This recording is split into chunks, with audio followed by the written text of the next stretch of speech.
Hello friends अस्सलामु आलैकुम नमस्कार। আজি মই অন্য এটা ভিডিও লৈ আহিছো আপোনালোকে চাব। আজি মই ভেজিটেবল পোলাও বনাম আৰু মই পোলাওটো কেনেকৈ বনাইছো প্ৰপাৰ টাইম আৰু প্ৰপাৰ ইউজ ইনগ্ৰেডিয়েন্টৰ ইউজ কোনটো টাইমত কৰিব লাগে আপোনালোকে চাব, স্কিপ নকৰিব। গোটেইখিনি চালেহে গম পাব, তেতিয়াহে পাৰফেক্ট ডিশটো হ'ব। সেইকাৰণে টাইমিংটো বহুত মেটাৰ কৰে আৰু কোনটো টাইমত কোনটো বস্তু ইউজ কৰিব লাগে সেইটো বহুত মেটাৰ কৰে। এনে ভিডিওটো চাব। এতিয়া মই ভেজিটেবল পোলাও বনাবৰ কাৰণে মই কেৰাহীত বনাইছো, মানে কেৰাহীটো অলপ আহল বহল, সেইকাৰণে ভাল হ'ব বস্তুটো।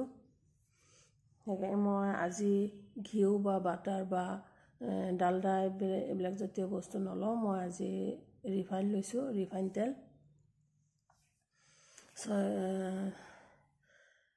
ৰিফাইন তেলটো গৰম কৰি ল'ব লাগে, ভালকৈ গৰম কৰি হোৱাৰ পিছত মই পিঁয়াজখিনি দি দিছোঁ। পিঁয়াজখিনি দেখিছে একদম বহুত ৰঙা পিঁয়াজখিনি। ৰঙা কাৰণে বেছি এটা ভাজিব নালাগে, পিঁয়াজৰ কালাৰেই অলপ কালাৰ হৈ যাব পোলাওখিনি, কাৰণ পিঁয়াজটো বহুত ৰঙা আছিলে। আৰু চামুচটো দেখিছে জোখটো, মই 2 চামুচ আদা পিচা দি দিছোঁ পিঁয়াজখিনি ভাজা হোৱাৰ পিছত। এক বেৰেস্তাও কৰা নাই আৰু ভালকৈ ভাজিও লৈছোঁ। 2 চামুচ আদা দি দিছোঁ আৰু আদাৰ লগতে অলপ নহৰু পিচি লৈছিলোঁ। আৰু মই এইটো জিৰা দিয়া নাই, কিন্তু এইটো গোৱামৰি হয়, চফ মৰিও কয়, চফ গুটিও কয়, কিছুমান গোৱামৰি কয়। এইটো চফ গুটিৰ হেৰি হয়, পিচি লৈছিলোঁ পেষ্ট। মই অলপ তেজপাত দি দিছোঁ, 3টা দি দিছোঁ আৰু ইলাচি অলপ দি দিছোঁ। দি পেলাই অকণমান পানী দিছোঁ ভুনা হ'বৰ কাৰণে। ইলাচিৰ লগত অকণমান এটুকুৰ দালচিনি দিছোঁ, বেছি দিয়া নাই, মাত্ৰ 1 পিচ, একদম সৰু টুকুৰ দি পেলাই এইখিনি মই ভুনি লৈছোঁ। ভুনি লোৱাৰ পিছত ইয়াতে মই নিমখটো দি দিম। এইখিনিৰ লগতে জোখমতে নিমখটো নিজৰ জোখ অনুযায়ী দিব। জোখ অনুযায়ী মানে নিমখটো বহুত মেটাৰ কৰে ৰেচিপিত। এইটো একচুৱেল জোখৰ নহ'লেও বেয়া লাগে, বেছি হ'লেও বেয়া লাগে, কম হ'লেও বেয়া লাগে।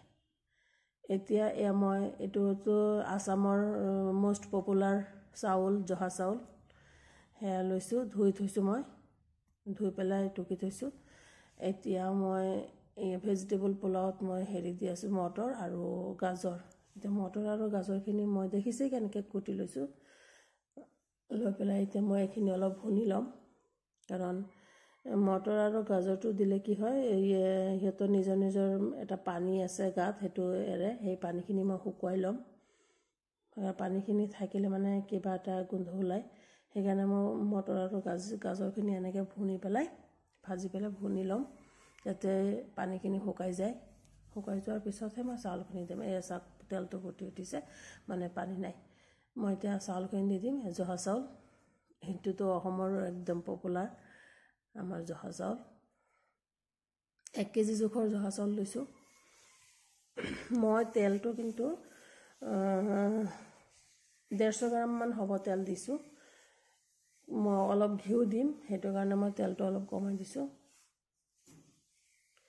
150 গ্ৰামতকৈ কমেই হ'ব তেলটো মই দিছোঁ। আপোনালোকে দেখিছে নিশ্চয় 100 গ্ৰামমান হ'ব তেলটো। মই জুখি লোৱা নাই, কাৰণ আমি বনাওঁতে এটা আইডিয়া হৈ যায় যিহেতু, সেইকাৰণে জুখি লোৱা দৰকাৰ নহয়, আইডিয়াতে দি দিব পাৰোঁ।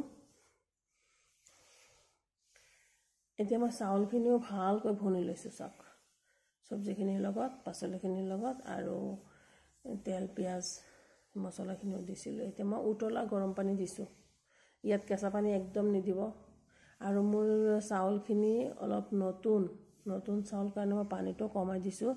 এনেইতো 1 কেজি চাউলৰ পোলাও বনালে 1.5 লিটাৰ পানী লাগেই, কিন্তু মই ইয়াত 1 লিটাৰ পানী দিছোঁ। পানীটো কমাই দিয়াৰ কাৰণ হ'ল মোৰ চাউলখিনি একদম নতুন, নহ'লে একদম নৰম হৈ যাব। আৰু এতিয়া গেছটো পূৰা হাই ফ্লেমত ৰাখিব লাগিব, পূৰা হাই, একদম উতলালৈকে হাই ফ্লেমত ৰাখিব লাগিব। মই ঢাকি দিছোঁ। এইফালে মই চাওক আমুল পাউডাৰ 2 চামুচ, একদম ফুল স্পুন লৈছোঁ। 2 চামুচ আমুল পাউডাৰ মই গুলি লৈছোঁ। গুলি লৈ এই পোলাওখিনি পূৰা হাই ফ্লেমত আছে, হাই হিটত থাকিবই লাগিব। এতিয়া মই আমুল পাউডাৰখিনি দি দিছোঁ। আমুল পাউডাৰখিনি দি পেলাই মই ধুনীয়াকৈ লৰাই দিম।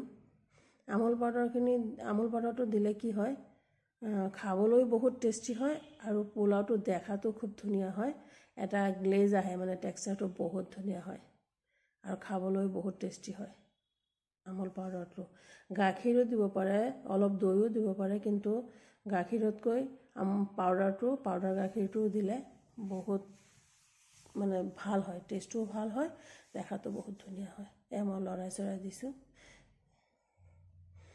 এতিয়া মই ইয়াত ঢাকি দিছোঁ অলপ পিছত মই ইয়াত অলপ ঘি দি দিম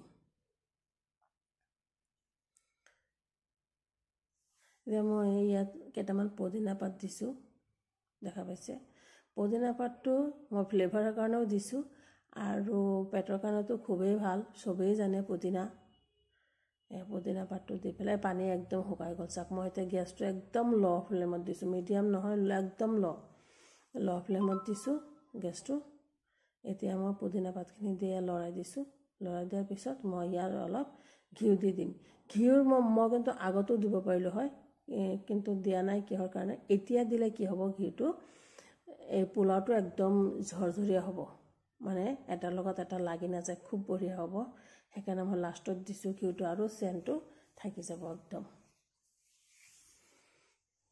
এয়া মই 2 চামুচ ঘি দি দিম ইয়াত ঘিউ দি 2 চামুচে দিম বেছি নিদিওঁ কাৰণ মই সেইফালে তেলো দিছিলোঁ একদম বেছি তেল একদম চেপচেপীয়া তেল হ'লেও পোলাও খাবলৈ একদম ভাল নালাগে আমুৱাই যায় সেইকাৰণে জোখ অনুযায়ী দিব লাগে ইমান বেছিও নহয় ইমান কমো নহয় মই বাঁহৰ এটা ষ্টিক লৈছোঁ বেম্বো ষ্টিক দেখিছে মিহিকৈ বনাই লৈছোঁ পোলাও চোলাও শাক লৰাবৰ কাৰণে মই এইটো বনাই লৈছোঁ এতিয়া মানে খুচুন পাত দি লৰালে ভাল নহ'ব ভাঙি যাব চাউলবিলাক পোলাওটো ভাঙি যাব একদম বেয়া হ'ব সেইকাৰণে মই মিহি বেম্বো ষ্টিক এটা লৈ লৈছোঁ লৈ পেলাই এচাক ধুনীয়াকৈ লৰাই দিছোঁ একদম ভাঙি যোৱা নাই ধুনীয়া হৈছে ঘিটো দিয়াৰ কাৰণে এতিয়া আৰু জৰজৰীয়া হৈছে পোলাওখিনি নিশ্চয় আপোনালোকে দেখিয়ে গম পাইছে বহুত ভাল হ'ব ভাল হৈছেই আৰু খাবলৈ বহুত টেষ্টি হৈছে পোলাওটো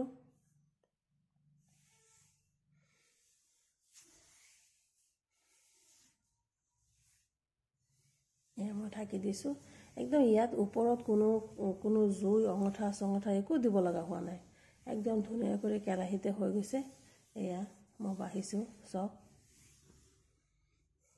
কিমান ঝৰঝৰীয়া আৰু কিমান কালাৰটো দেখিছে কিমান বঢ়িয়া হৈছে খুব ধুনীয়া হৈছে মই গাৰ্নিছৰ কাৰণে অকণমান ধনিয়া পাত দিছোঁ তো অপশ্যনেল এইটো নিদিব পাৰে মই গাৰ্নিছৰ কাৰণে জাষ্ট দিছোঁ মই পোলাওত দিয়া নাই আপোনালোকে দেখিছে দিবও পাৰে দিলেও ভাল লাগে যিহেতু মই পুদিনা দিছোঁ পুদিনাৰো এটা চেণ্ট আছে সেইকাৰণে মই ধনিয়া পাতটো দিয়া নাই গাৰ্নিছৰ কাৰণে অকণমান দিছোঁ আৰু ইয়াত দেখাত ভাল লাগিব কিন্তু বহুত টেষ্টি হৈছে যদি ভিডিঅ'টো ভাল লাগে লাইক শ্বেয়াৰ কমেণ্ট কৰিব ছাবস্ক্ৰাইব কৰিব ইনস্পায়াৰ কৰিব থেংক ইউ